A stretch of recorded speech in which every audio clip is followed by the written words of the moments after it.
2477 మున్సిపాలిటీలు పాల్గొంటే ఈ దేశంలో మనది 9వ స్థానం, దక్షిణ భారతదేశంలో మొదటి స్థానం. ఎంత గొప్ప 4477లో 9వ స్థానం. దక్షిణ భారతదేశం అంటే తెలంగాణ, ఆంధ్రప్రదేశ్, తమిళనాడు, కేరళ, ఇందులో మన నంబర్ 1. గొప్ప అచీవ్మెంట్. ఇంత cleanest city of south India ఈ అవార్డు వస్తే కనీసం రాష్ట్ర ప్రభుత్వం నుంచి ఒక చిన్న అభినందనకు మనం నోచుకోలేదు సార్. వాళ్ళు లేకపోయినా మన సిద్దిపేటలో మన గర్వకారణం దేశం గుర్తించింది, మనకు జాతీయ స్థాయిలో మనకు అవార్డు వచ్చింది. Thank you. చాలా సంతోషం. ముందుగా మీ అందరికీ సంక్రాంతి పండుగ శుభాకాంక్షలు. ఈ పండుగ నేను మా ఇంట్లో జరుపుకున్న దానికంటే మీ అందరి మధ్య జరుపుకోవడమే కరెక్ట్ అని చెప్పి ఈరోజు ఈ పండుగ మీ అందరి మధ్య జరుపుకుంటున్నాం. ఎందుకంటే ఇంత గొప్ప అవార్డు వచ్చిన తర్వాత నాకు చాలా సంతోషం. ఎన్నో సంక్రాంతి పండుగలు జరుపుకున్నంత సంతోషం నాకు ఈ అవార్డులో కలిగింది. ఈరోజు మన సిద్దిపేటకు ఒక తెలంగాణ రాష్ట్రంలోనే కాదు, దక్షిణ భారతదేశంలోనే క్లీనెస్ట్ మున్సిపాలిటీ అవార్డు రావడం అనేది మనందరికీ గర్వకారణం.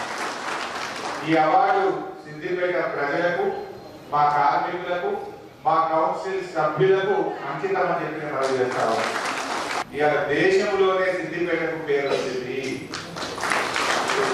ప్రజల సహకారం, మా పారిశుద్ధ్య కార్మికుల కృషి, మా కౌన్సిలర్ల అధికారుల భాగస్వామ్యం వల్ల ఇది సాధ్యమైందని చెప్పుకోవచ్చు. ఎందుకంటే ఒక మున్సిపాలిటీకి ఒక అవార్డు రావడం ఈజీగా, ఈ సిద్దిపేటను శుభ్రంగా ఉంచినటువంటి సామాజిక వైద్యులు మీరందరూ కూడా. రోగం వస్తే నయం చేసే డాక్టర్ ఎంత గొప్పవాడో, రోగము రాకుండా చేసే మా సఫాయి కార్మికులు అంతకంటే గొప్పవాళ్ళు కాదు.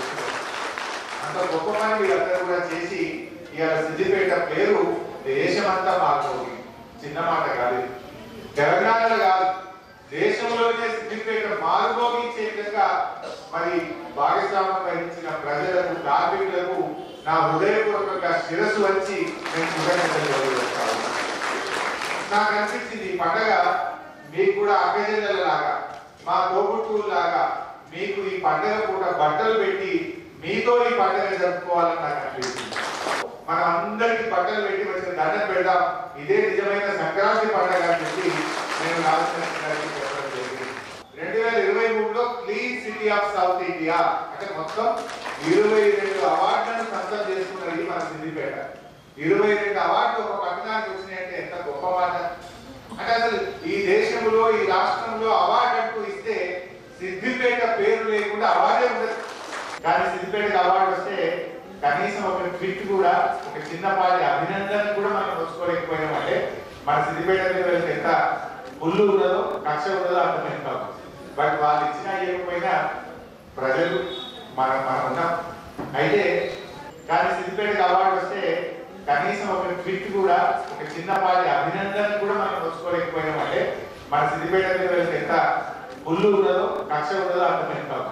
బట్ వాళ్ళు ఇచ్చినా ఇవ్వకపోయినా ప్రజలు మనం ఉన్నాం. అయితే మరిన్ని వీడియోస్ కోసం ఛానల్ ని సబ్స్క్రైబ్ చేయండి. లేటెస్ట్ అప్డేట్స్ కోసం వాట్సాప్ ఛానల్ ని ఫాలో చేయండి. అండ్ లింక్ డిస్క్రిప్షన్ లో ఉంది.